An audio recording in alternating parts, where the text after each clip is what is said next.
전에 섬기던 교회에 K 모 교수님이 출석한 적이 있습니다. 그분은 현재 시드니의 모 대학의 경영학과 교수님이십니다. 근데 어느 날 주일 예배 후에 애찬 시간이 되었는데 이렇게 말하는 것이었습니다.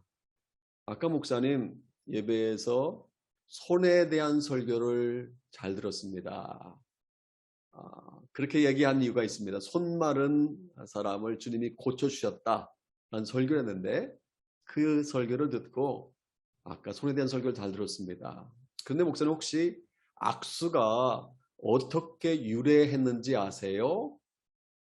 그러면서 본인이 과거 미국에서 유학할 때 들었던 악수의 유래에 대해서 이야기를 하는 것이었습니다. 사실 저는 수없이 악수를 했고 또 하면서도 실제로는 악수의 유래가 어떻게 되는지, 어떻게 해서 악수가 시작되는지 사실은 알지 못했습니다. 그분의 말에 의하면 19세기 그러니까 1800년대에 미국의 서부 개척 시대에서 악수가 시작되었다고 합니다. 아직 제도가 완비되어 있지 않고 법에 따라서 나라가 통치되지 않는 시기이다 보니까 당시에는 무법자들이 판을 치고 다녔습니다. 그 시대에 사람들에게 있어서 이 권총은 필수품이나 다름이 없었습니다. 그러다 보니까 권총을 쥐고 쓸 수 있는 이 오른손의 역할은 굉장히 중요했고 이 오른손에 따라서 위협이 될 수 있고 위협이 되지 않을 수도 있었다고 합니다. 길을 가다가 누구를 만났을 때 손이 오른쪽에 있는 권총에 딱 다가가는 순간 상대방은 나를 쏠 수도 있다는 생각으로 상대방도 오른쪽에 손이 갔다고 합니다. 그래서 자칫 잘못하면 큰일이 나기 때문에 다시 말하면 나는 권총에서 손을 떼었다라는 의미로 오른손을 상대방을 향해 내밀었다고 합니다. 그러면 상대방도 나도 당신이랑 싸우기 싫소라는 의미로 오른손을 내밀었던 것이 악수의 유래였다고 합니다. 그러니까 악수란 적대감이 없는 친밀감의 표시라는 것입니다. 너와 다투지 않겠다, 사이좋게 지내자, 이제 화해하자, 동맹을 맺자 등의 목적으로 손을 내민다는 것입니다. 이처럼 우리는요, 여러 가지 이유와 목적을 가지고 우리의 손을 내밉니다. 한번 생각해 보십시오. 때때로 직장에서 스트레스를 받고 퇴근한 남편을 위로하기 위해서 아내가 손을 내밀기도 하고요. 가사일로 힘들어하고 있는 아내를 위로하기 위해서 남편이 손을 내밀기도 합니다. 또 시험을 잘못 치른 자녀에게 용기를 주기 위해서 우리는 부모로서 자녀에게 손을 내밀기도 합니다. 사업이 어려워져 잠을 자지 못하고 좌절하고 있는 친구를 일으켜 세우기 위해서 손을 내밀기도 하고요. 인플레이션으로 인해서 은행빚을 갚지 못해 도와달라는 의미로 부모님께 손을 내밀기도 합니다. 이처럼 우리는요, 당신이 나를 도와달라라 의미로 또 내가 너를 도와주겠다는 의미로 손을 내밀기도 합니다. 그런데 우리가 알아야 할 것이 있습니다. 아무에게나 우리의 손을 내밀어서는 안 된다는 것입니다. 우리가 손을 잘못 내밀면 도움을 받기는커녕 오히려 어려움을 당할 수도 있기 때문입니다. 우리가 손을 잘못 내밀면 우리의 손이 오히려 부끄러워질 수도 있기 때문입니다. 한번 예를 들어 볼까요? 평소에 굉장히 친했던 친구에게 도움을 요청했다가 도움을 요청하게 손을 내밀었다가 도움을 받기는커녕 오히려 자존심만 땅에 떨어져서 후회하기도 합니다. 부모님에게 손을 내밀었다가 부모님과의 관계만 어려워지기도 합니다. 주위에 보면 내밀지 말아야 할 대상에게 손을 내밀었다가 두고두고 후회하는 사람들을 볼 수 있습니다. 이상한 사람에게 손을 내밀었다가 사기꾼에게 손을 내밀었다가 인생의 큰 환난과 풍파를 당하는 사람들을 종종 볼 수 있습니다. 여러분들은 어떻습니까? 여러분들은 요즘 누구에게 손을 내밀고 있습니까? 어려움을 당할 때, 나 혼자 해결할 수 없을 때 누구에게 손을 내밀고 있습니까? 한번 여러분 스스로 한번 생각해 보시기 바랍니다. 과연 나는 누구에게 손을 내밀고 있는지, 손을 내밀어야 할 순간에 누구에게 손을 내밀고 있는지 한번 생각해 보시기 바랍니다. 저는 우리 읽은 본문을 가지고 손을 내미는 것은 부끄러운 일인가 라는 제목으로 함께 은혜를 나눌까 합니다. 우리는 오늘 본문에서 자신의 육체적인 질병 때문에 오랫동안 고통 가운데 살아가는 한 여인을 만날 수 있습니다. 25절을 보면 12회를 혈루증으로 알아온 한 여자라고 언급하고 있는데, 여기 혈루증이란 말은 만성 하혈증을 의미합니다. 어떤 문제인지 모르지만 문제가 생겨서 계속적으로 피를 쏟아내는 증세를 말합니다. 레위기 15장 4절 이하를 보면 유출병 환자에 대해서 말씀하고 있는데, 이 유출병 환자가 바로 혈루증 환자입니다. 문제는요, 유출병 환자, 즉 혈루증 환자는 부정한 병이라고 여겨져서 그가 앉았던 자리나 누웠던 침상이나 그가 되었던 옷이나 그릇들은 다 부정하다고 간주되었습니다. 그리고 유출병 환자와 접촉한 사람까지도 부정하다고 간주되었기 때문에 유출병 환자는 마을에서 함께 살지 못하고 격리된 채 따로 살아야 했습니다. 이러한 유대 관습에 따르면 아마도 본문에 나오는 이 여인은 주변 사람들과 격리된 채 왕따를 당하며 살았을 것으로 추측이 됩니다. 일반적으로 사람들은요, 집단 따돌림이나 왕따를 당하면 나이를 불문하고 굉장히 힘들어합니다. 왕따를 당한 학생은 학교를 가기 싫어하고, 왕따를 당한 직장인은 직장을 가기를 싫어합니다. 왕따를 당하면 재미를 느끼지 못합니다. 이것은요, 믿음이 좋은 사람이나 믿음이 적은 사람이나 마찬가지입니다. 교회에서 왕따를 당하면 믿음이 좋은 사람도 결국에 교회를 떠나는 경우가 종종 있습니다. 왜 그렇습니까? 인간은요, 단절과 소외와 고독을 싫어하기 때문입니다. 모르긴 몰라도 본문에 등장하는 이 여인도 동네 사람들로부터 집단 따돌림 당하면서 고통 가운데 살았을 것입니다. 25절에 의하면 그녀의 절망적인 상황이 묘사되어 있습니다. 다 같이 25절 같이 읽어볼까요? 시작. 많은 의사에게 많은 괴로움을 받았고 가진 것도 다 허비하였을 때 효험이 없고 도리어 더 중하였던 자에. 여기 우리가 눈여겨볼 말씀은요, 많은 의사에게 많은 괴로움을 받았다, 이 부분과 가진 것 다 허비했다, 이 말씀입니다. 이 말씀이 그녀가 지금 처해 있는 상황을 묘사하고 있는 말씀입니다. 지금 그녀가 가진 것 다 소비했다, 허비했다라는 말씀에 의하면 아마도 추측컨대 처음 그녀가 혈루증이 발생했을 때 그녀도 노력했을 거고 가족들도 그녀의 병을 고치기 위해서 노력했을 것입니다. 유명하다는 의사도 만나게 되었고 효험이 좋다는 약도 구해다가 먹였을 것입니다. 그러다 보니까 시간은 흐르는데 병은 고침을 받지 못하고 계속해서 재산만 낭비하다 보니 결국엔 빈털터리가 되었다는 것입니다. 지금 그녀가 몇 년 동안 혈루증을 앓고 있습니까? 무려 12년 동안 앓고 있습니다. 긴 병에 효자가 없다고 12년 동안 계속되고 있는 질병을 보고 아마도 결혼했다면 남편으로부터 이혼을 당했을지도 모릅니다. 설사 이혼을 당하지 않았다 할지라도 율법에 따라서 마을에 살지 못하고 자녀들이나 가족들로부터 격리된 채 외롭게 살았을 것입니다. 이처럼 그녀는 건강도 잃고 사랑하는 가족도 잃고 가까웠던 친구나 이웃들도 잃어버리고 가지고 있던 돈과 희망 모든 것을 잃어버린 채 고통을 당하고 있었습니다. 하지만 오늘 본문은요, 고통으로 끝나지 않습니다.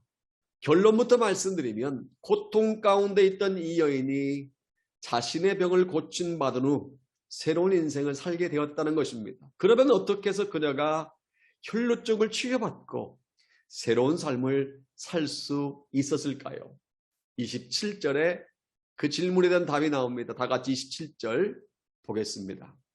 예수의 소문을 듣고 무리 가운데 끼어 뒤로 와서 그의 옷에 손을 대니. 여기서 우리가 놓쳐서는 안 될 두 개의 동사가 있습니다. 소문을 듣다 라는 동사와 손을 대다. 소문을 듣다와 손을 대다라는 이 두 가지 동사를 눈여겨봐야 합니다. 한 가지씩 한번 살펴보겠습니다. 첫째로 이 여인은요, 예수님에 대한 좋은 소문을 들었습니다. 병 때문에 모든 것을 잃어버리고 좌절과 실망 가운데 살아가고 있던 어느 날 그에게 놀라운 소식이 들렸습니다. 그건 다름 아닌 예수님에 대한 소식이었습니다. 그것은 그녀에게 복된 소식, 즉 복음이었습니다. 우리가 이미 살펴보았지만 마가복음 1장 28절에 보면 예수님이 회당에서 더러운 귀신 들린 사람을 고쳐주시자 그 소문이 온 갈릴리에 퍼졌습니다. 마태복음 4장 24절에 보면 주님의 소문이 온 수리아에 퍼졌다고 말씀합니다. 이 수리아는 유대 북쪽의 팔레스타인 전 지역을 의미합니다. 그러니까 예수님의 소문이 갈릴리에만 퍼진 것이 아니라 갈릴리 북쪽의 수리아 지방 전체에 쫙 퍼졌다는 것입니다. 또한 어제 큐티에서 살펴본 것처럼 군대에 귀신 들린 사람이 고침을 받고 나서 예수께서 자기에게 어떻게 행하셨는지에 대해서 증거하자 데가볼리 지역에 소문이 퍼졌습니다. 여기 데가볼리라는 지역은요, 요단강 동쪽과 또한 남쪽을 의미합니다. 10개 지역을 의미합니다. 쉽게 말하면 갈릴리 지역을 대전 지역이라고 가정해서 이야기하겠습니다. 대전에 살고 있는 사람이 고침받고 소문을 내니까 충청도 전역에 퍼졌습니다. 소문이. 나중에는 저 북쪽, 충청도 북쪽인 수도권에 주님의 소문이 퍼졌습니다. 나중에는 저 영동 지방인 속초나 강릉 쪽까지 다 퍼졌다는 이야기입니다. 그러니까 말 그대로 동서남북 사방으로 예수님께서 행하신 선한 일에 대한 소문이 여기저기로 다 퍼져나갔다는 것입니다. 오늘 본문에 등장하는 이 12의 혈루증을 앓고 있던 여인도 예수님에 대한 소문을 들었습니다. 모든 병과 모든 약한 것을 고치신다더라, 이 소문을 들었던 것 같습니다. 무엇보다도 자신처럼 사람들로부터 왕따당한 채 격리당한 채 살아가던 나병 환자를 고쳤다는 소문을 들었던 것 같습니다. 물론 성경을 보면 당시에 예수님에 대해 좋은 소문만 있었던 것은 아닙니다. 예수님을 따르던 무리 가운데는 예수님을 고발하려는 바리새인들, 서기관들, 헤롯 당원 같은 사람들이 있었습니다. 우리가 큐티에 살펴본 것처럼 마가복음 3장 6절에 보면 바리새인들과 헤롯 당원은 어떻게 해야 예수를 죽일 수 있을까 호시탐탐 노렸습니다. 그래도 아무리 해도 예수에 대해서 고속거리를 찾지 못하자 나쁜 소문을 내고 다녔습니다. 나사렛 출신 예수가 민중들을 부추겨서 사회를 어지럽히고 있다. 자칭 메시라고 하는 이 사람은 이단이다. 안식일도 함부로 범하는 집단이다. 라는 나쁜 소문을 내고 다녔습니다. 만약 가정이지만 이 혈루증을 앓고 있는 여인이 예수님에 대한 나쁜 소문을 듣고 있었다면, 나쁜 소문만 마음에 담고 있었다면 그녀는 새로운 인생을 살 수 없었을 것입니다.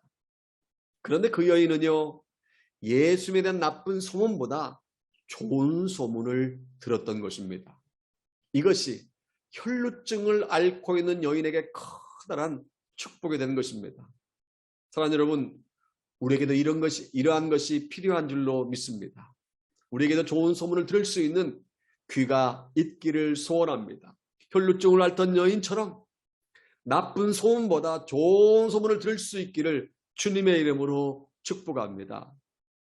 오늘 본문에 등장한 이 여인이 예수님에 대한 좋은 소문을 들었습니다. 그리고 나서 어떻게 했습니까? 둘째로 믿음으로 예수님께 가서 손을 내밀었습니다. 앞에서도 말씀드렸지만 당시 상황으로 볼 때 이 여인이 많은 무리들 사이에 계신 예수님께로 나아간다는 것은요, 쉬운 일이 아닙니다. 잘못 타당한 사람들로부터 돌에 맞아 죽을 수도 있었습니다. 그럼에도 불구하고 이 여인은 예수께 가까이 나갔습니다. 그리고 수많은 사람을 해치고 손을 내밀어 예수님의 겉옷을 만졌습니다. 여러분, 질문합니다.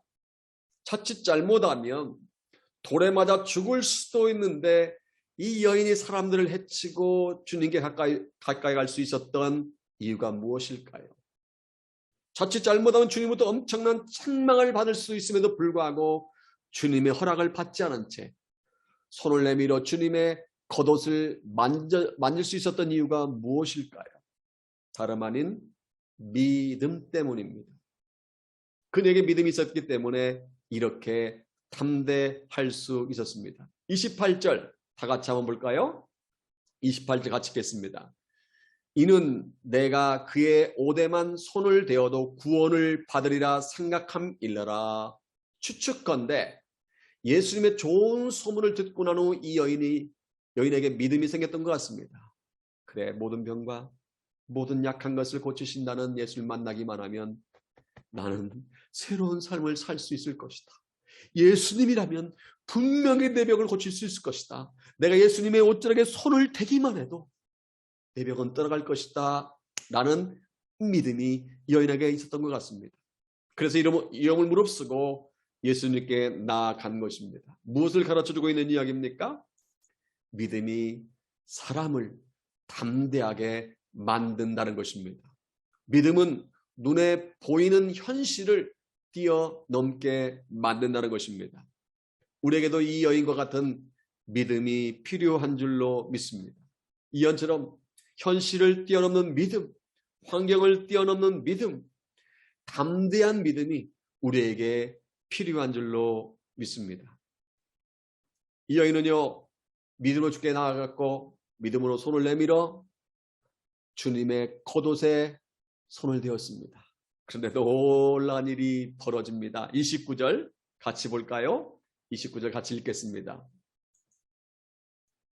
시작. 이에 그의 혈루 근원이 곧 마름에 병이 나은 줄 몸에 깨달으니라. 이에 그의 혈루 근원이 곧 마름에 병이 나은 줄을 몸에 깨달으니라. 여기서 우리가 눈여겨볼 단어가 있습니다. 곧이라는 단어입니다. 이 여인이요, 주님의 옷에 손을 대고 1시간 후에 혹은 하룻밤 자고 나서 아니면 한 달 후에 역사가 나타난 것이 아닙니다. 이 여인이 믿음으로 주님의 옷에 손을 대자마자 immediately 즉각적으로 혈루증이 곧 낫는 역사가 나타났다는 것입니다. 할렐루야. 무려 12년 동안 어떤 의사도 고치지 못하고 어떤 약으로도 고치지 못했는데 그칠 줄 모르고 흘러나오던 피가 수도꼭지가 잠기듯이 뚝 멈춰 버렸다는 것입니다. 예수님께서는 이 사실을 알고 주위를 돌아보시며 말씀하십니다. 누가 내 옷에 손을 대었느냐. 그러자 제자들은 아무런 생각도 없이 대답을 합니다. 주님, 누가 주님의 옷에 손을 대었다고 말씀하십니까? 이 수많은 사람들이 이리저리 밀치고 있는 중에 어쩌다 주님의 옷에 손이 닿았을 것입니다. 그러나 예수님은 당신 주위에 모이는 군중들 속에 당신의 옷자락을, 믿음으로 당신의 옷자락을 만진 그 여인을 찾으시기 위해서 주위를 둘러보셨습니다. 여인은 더 이상 숨길 수가 없었습니다. 제가 33절을 읽어보겠습니다. 여자가 자기가 이루어진 일을 알고 두려워 떨며 와서 그 앞에 엎드려 모든 사실을 여쭈니, 이 여인은 예수님께 나아가 모든 사실을 털어놓았습니다. 12년 동안 혈루증으로 고통당했던 일과 자신이 손을 내밀어 주님의 옷자락에 손을 대었던 일과 그로 인해서 혈루의 증세가 뚝 끊어진 사실을 털어놓았습니다. 그러자 당장 불호령이 떨어질 줄 알았던 이 여인, 두려워 떨고 있는 여인에게 주님은 이렇게 말씀하십니다. 딸아, 네 믿음이 너를 구원하였으니 평안히 가라. 네 병에서 놓여 건강할지어다. 여기서 질문하겠습니다. 여러분, 왜 주님께서 이 여인에게 딸아라고 불렀을까요? 왜 주님께서 이 여인을 향해서 딸아라고 부르셨을까요? 그 이유는요, 혈루증뿐 아니라 그의 내면에 있는 상처까지도 치료해 주시기 위해서였습니다. 여러분, 성경을 보면요, 주님께서 병자를 고칠 때 이렇게 고치셨습니다. 일어나 네 상을 가지고 집으로 가라. 침상을 가지고 돌아가라 말씀했습니다. 또는 내가 원하노니 깨끗함을 받으라. 또는 잠잠하고 그 사람에게서 나오라. 이렇게 말씀하시긴 했지만 오늘 본문을 보면 따라라고 했습니다. 사실 이 본문과 같은 내용이 마태복음 9장과 누가복음 8장에도 동일하게 기록되어 있는데 똑같이 따라라고 표현을 쓰셨습니다. 그 이유가 무엇일까요? 얼마든지 여자여라고 하실 수도 있었습니다. 아니면 소녀야라고 하실 수도 있고요. 아니면 아무 호칭 없이 그냥 깨끗함을 입을지어다라고 할 수 있는데, 따라 네 믿음이 널 구원하였다. 평안히 가라. 네 병에서 놓여 건강할지어다 말씀했습니다. 이유가 있습니다. 딸은요, 아버지가 자신의 딸을 향해 부를 때 부녀지간을 가리키는 호칭입니다. 주님께서는 12년 동안 가족들로부터 버림을 받고 세상으로부터 버림받아 왕따를 당하면서 절망 가운데 슬픔 가운데 살아가고 있는 이 여인을 당신의 딸로 여겨주신 것입니다. 그래서 딸아라고 호칭하신 것입니다. 주님의 이 음성을 들은 여인이 어떤 반응을 보였을까요? 성경에 나오지 않지만 추측컨대 아마도 통곡했을 것입니다. 12년 동안 겪었던 모든 외로움과 고통이 생각나고 주님의 은혜가 너무 커서 펑펑 울었을 것입니다. 그러니까 주님께서는 이 여인의 육체적인 질병, 혈루병뿐만 아니라 마음속에 깊숙이 숨겨져 있는 외로움과 마음의 상처까지도 고쳐주신 것입니다. 이처럼 주님은요, 우리 육체의 질병뿐만 아니라 마음의 상처까지도 치료해 주시는 분이신 줄로 믿습니다. 눈에 보이는 아픔뿐만 아니라 눈에 보이지 않는 아픔도 고쳐주시는 분이신 줄로 믿습니다. 주님은 혈루증을 앓던 여인에게 딸이라고 부르시는 이어서 말씀하십니다. 네 믿음이 너를 구원하였다. 평안히 가라. 할렐루야. 너는 네가 가진 모든 문제로부터 이제 완전히 자유케 되었으니 이는 평안한 삶을 살아가라 이 뜻입니다. 오늘 본문은 이렇게 끝을 맺습니다. 그러나 우리가 기억해야 할 것은 이 이야기는 바로 저와 여러분들을 위한 이야기라는 것입니다.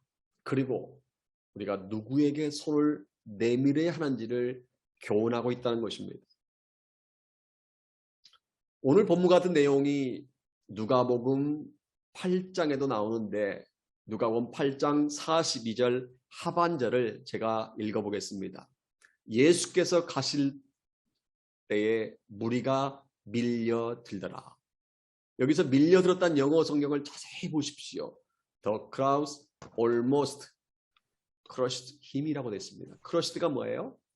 우리가 오렌지 주스를 짤 때 꽉 눌러서 짜지 않습니까? 이걸 crushed라고 합니다. 그래서 오렌지를 짜서 만든 주스, 갈아서 만든 주스가 아니라 꽉 압착해서 만든 주스를 crushed, 오렌지 주스라고 말합니다. 이 말은 원어로 보면 무리들이 주님을 질식시키고 있었다라는 뜻입니다. 다시 말하면 무리들은 예수님을 단순히 애워싼 것이 아니라 숨도 쉬지 못할 만큼 빼곡하게 밀려들었다는 것입니다. 따라서 예수님의 옷에 스치거나 주님의 몸에 부딪힌 사람들도 많았을 것입니다. 또 무리 가운데는 이 여인과 같이 각종 질병이나 여러 가지 문제 때문에 어려움을 가지고 온 사람들도 있었을 것입니다. 아니, 추측이지만 이 여인보다 더 심각한 질병을 가지고 온 사람도 있었을 것입니다.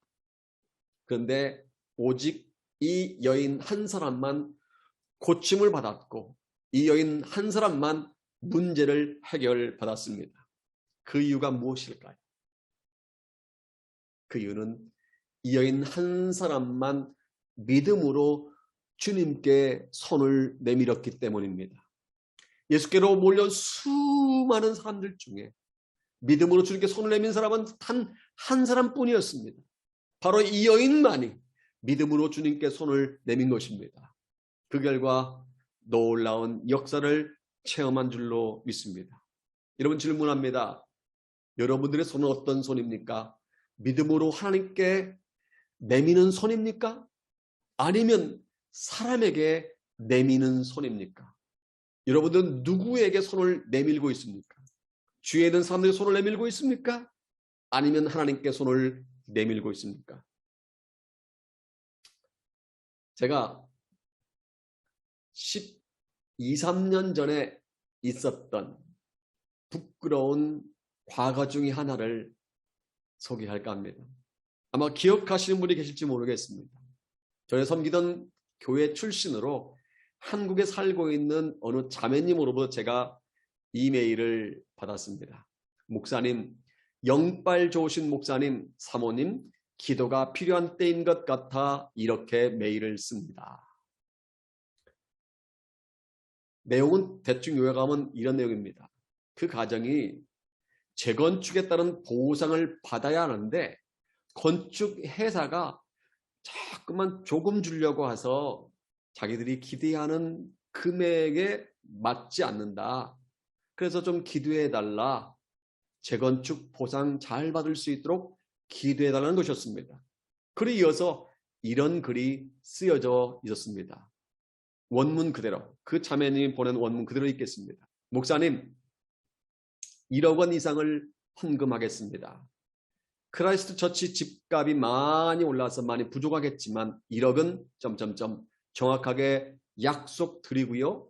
제 마음에 목사님 사택을 위한 기도의 기쁨을 주시는 주님이시니 목사님 말씀 준비하실 햇살 가득한 서재 기도방과 사모님 솜씨를 내실 수 있는 널찍한 주방, 가려 열고 주방은 넓을수록 좋은 것 같아요. 하하.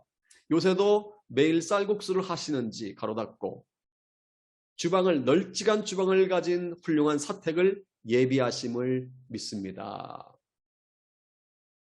당시 제가 섬기고 있던 교회는 사실 지출보다 수입이 적은 상태였습니다. 그리고 본관 빌딩 옆에 교육관을 멋지게 건축하고 당시 남태평양 바누아투 원주민들 위해서 교회를 지어주다 보니 재정이 부족했습니다. 15만 불가량을 장기 융자로 빌리고 그래도 부족해서 단기 융자로 5만 불을 또 빌렸습니다. 그런데도 이 재정이 어려웠습니다. 당시 여선교회 임원 중 한 분이 재정부에서 받은 200불 정도의 수표를 은행에 가져갔지만 은행에서 지불을 하지 않는 충격적인 일이 벌어질 만큼 그 교회의 재정 상태가 나빴습니다. 그래서 저는 그 자매님의 이메일을 받자마자 다시 답을 보냈습니다. 목사 사택을 구입하는 것보다 교회 재정이 더 급하기 때문에 교회 재정으로 그 1억 원을 헌금할 그 금액을 교회 재정으로 충당하면 어떻겠느냐라고 요청했습니다. 그랬더니 그 성도님이, 그 자매님이 다시 이메일이 왔습니다. 저는 목사님께 1억 원을 드린다고 약속했기 때문에 1억 원의 용도는 목사님께서 알아서 하세요. 그렇게 메일을 주고 받은 이후 제가 어떻게 했을까요? 당연히 기도하기 시작했지요. 1억 원이면 뉴질랜드 달러로 약 12, 13만 불 정도가 되기 때문에 급한 불은 끌 수 있겠다라고 생각했고 재정 문제가 어느 정도까지는 여유가 있을 것이라고 생각했기 때문입니다. 그래서 저는 날마다 새벽에 나와서 하나님 1억, 그 1억을 받기 위해서 그 가정의 문제가 해결되게 해주십시오. 시간 날 때마다 간절히 기도했습니다. 정말 간절히 기도한 것은 오랜만이었던 것 같습니다. 눈을 뜨도 1억, 눈을 감아도 1억, 운전을 하면서도 1억. 그렇게 1개월 동안 기도했습니다. 1개월쯤 기도하던 어느 날 새벽에 하나님께 저의 마음 가운데 이렇게 질문하시는 것이었습니다. 조 목사야, 성도들에게 사람을 의지하지 말고 하나님을 의지하라고 설교하면서 너는 지금 누구를 의지하고 있니? 나를 의지하고 있니? 그 자매를 의지하고 있니? 누구의 손을 붙들고 있니? 내 손을 붙들고 있니? 너는 그 자매의 손을 붙들고 있니? 그래서 저를 돌아보았더니 당시 저의 모든 초점은 1억 원에 있었다는 것을 알게 되었습니다. 아니, 좀 더 정확히 말하면 목사인 제가 전능하신 하나님의 손을 붙들기보다 그 자매님의 손을 붙들고 있다는 사실을 깨달았습니다. 얼마나 부끄러웠는지 모릅니다. 그래서 그날 새벽 기도에 가서 눈물로 하나님께 회개를 하고 사람의 손이 아닌 하나님의 손을 붙잡기로 마음먹었습니다. 그리고 며칠 후 주일 예배 때 사람의 손이 아닌 하나님의 손을 붙잡아라고 설교를 했습니다. 물론 그 설교는 성도들 향한 설교가 아니라 목사인 저에게 한 설교였습니다. 설교를 마치고요, 전 제 머릿속에서 그 1억 원을 지웠습니다. 물론 그 이후에 한동안 생각날 때마다 그 가정에 그 자매님의 문제가 해결될 수 있도록 기도를 했습니다. 그러나 저는 그 자매님이 약속한 1억 원을 붙들기보다 하나님의 손을 붙들기로 마음먹었습니다. 아니, 그 자매님의 손을 내밀기보다 전능하신 하나님께 손을 내밀기로 마음먹었습니다. 그 이후 12, 13년이 지났지만 아직 1억 원은 도착하지 않았습니다. 부끄러운 저의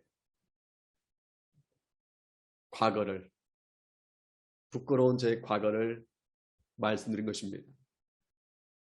목사지만 전능하신 하나님께 손을 내밀기보다 사람에게 손을 내밀었던 부족한 저 12, 13년이 지났지만 아직도 1억 원 도착하지 않았지만 그 1억 원은 제 머릿속에서 까마득하게 잊었습니다. 사랑하는 여러분 어떻습니까? 여러분들의 힘으로 해결할 수 없는 문제를 만나면 여러분은 어떻게 하십니까? 도와줄 만한 사람들을 찾아다니십니까? 부모님을 찾아갑니까? 친한 친구를 찾아갑니까? 누구를 찾고 누구에게 손을 내미십니까? 시편 146편 3절에서 매우 중요한 말씀을 우리에게 하고 있습니다. 같이 읽겠습니다. 시작. 귀인들을 의지하지 말며 도울 힘이 없는 인생도 의지하지 말지니. 시편 기자는 귀인들, 즉 겉으로 보기에 힘이 있는 것처럼 보이는 권력자들을 의지하지 말라고 합니다. 한마디로 말하면 사람을 의지하지 말라는 것입니다. 그 이유가 무엇입니까? 왜 우리가 주위에 있는 사람을 의지하면 안 됩니까? 그 이유는 사람에게는 완벽하게 도울 힘이 없기 때문입니다. 아니, 어느 정도까지는 도울 수 있겠지만 그것은 제한적이기 때문입니다. 기인의 손이나 권력자의 손은 전능한 손이 아니기 때문에 완벽하게 나를 도와줄 수 없습니다. 그러나 하나님의 손은 세상 사람들과 다른 줄로 믿습니다. 하나님의 손은 모든 것을 하실 수 있는 능력의 손인 줄로 믿습니다. 그러므로 불완전한 인간을 신뢰하기보다 완전하신 하나님을 신뢰하는 저와 여러분 되시기를 소원합니다. 사람에게 손 내밀기보다 믿음으로 하나님께 손 내미시기 바랍니다. 사랑하는 하모니 가족 여러분, 이제 말씀을 맺겠습니다. 오늘 본문에 언급된 것처럼 오늘날에도 수많은 사람들이 예수님께 몰려오고 있습니다. 주일이 되면 많은 사람들이 예수를 만나려고, 예수의 말씀을 들으려고 교회로 몰려옵니다. 그런데요, 모든 사람이 믿음으로 오는 것은 아닙니다. 예수님 당시 많은 무리들이 그저 옹이하며 크러시드, 밀려오며 예수님을 따라갔던 것처럼 오늘도 믿음 없이 주님 앞에 나오는 사람들이 많이 있습니다.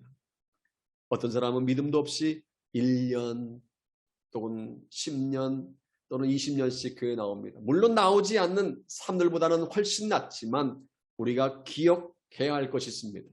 아무리 주님을 애워싸도 믿음이 없는 사람은요,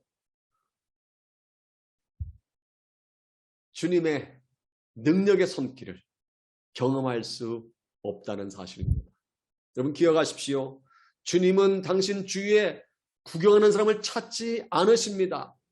주님은 당신을 따라만 다니는 사람도 찾지 않으십니다. 주님은 믿음으로 당신 앞에 나오는 사람, 믿음으로 당신께 손을 내미는 사람을 찾고 계시는 줄로 믿습니다. 여러분 사람에게 손 내밀면 뭐라고 합니까? 구차하다고 합니다. 그러나 하나님께 손을 내밀면 뭐라고 하신 줄 아십니까? 믿음이 좋다고 말합니다. 이상하지요? 사람에게 손 내밀면 구차하다고 하는데 하나님께 손 내밀면 믿음이 좋다고 말합니다. 사람에게 손 내밀면 처음에는 도와줄지 모르지만 시간이 흐르면 야, 너 정말 부담스럽다 라고 하면서 전화가 와도 피하고 방문해도 피하고 그 사람을 자꾸 계속 피합니다. 이것이 사람입니다. 아무리 마음이 넓은 사람이라 할지 날마다 손을 내미는 사람을 반기는 사람은 없습니다. 그런데요, 우리 주님은 다르십니다. 우리가 주님께 손을 내밀면 주님께서는 그래, 저 목사야, 나는 너를 기다리고 있었단다 라고 말씀하시며 기뻐하십니다. 날마다 손을 내밀어도 귀찮아하지 않으시고 피하지 않으십니다. 사람에게 손을 내미는 것은 부끄러운 일이지만 주님께 손을 내미는 일은 거룩한 일입니다. 본문을 보십시오. 열두의 혈루증으로 앓고 있던 여인이 믿음으로 손을 주님께 내밀었을 때 주께서 부담스럽다고 말씀했습니까? 아니면 구차하다고 말씀했습니까? 아닙니다. 딸아, 네 믿음이 너를 구원하였으니 평안히 가라. 네 병에서 놓여 건강할지어다 라고 말씀했습니다. 이처럼 주님께서는 믿음으로 당신에게 손을 내미는 사람을 거절하지 않으신 줄 믿습니다. 믿음으로 당신에게 손을 내미는 사람을 도와주신 줄로 믿습니다. 그러므로 저는 저와 여러분들이 가지고 있는 손이 사람들에게 내미는 구차한 손이 아닌 믿음으로 하나님께 내미는 거룩한 손이 되기를 바랍니다. 사람에게 손을 내밀었다가 구차단 말을 듣고 실망하지 말고 12의 혈루증으로 고생하던 여인처럼 믿음으로 하나님께 손을 내밀어 하나님의 능력의 손길을 체험하시기를 주님의 이름으로 축복합니다. 아멘.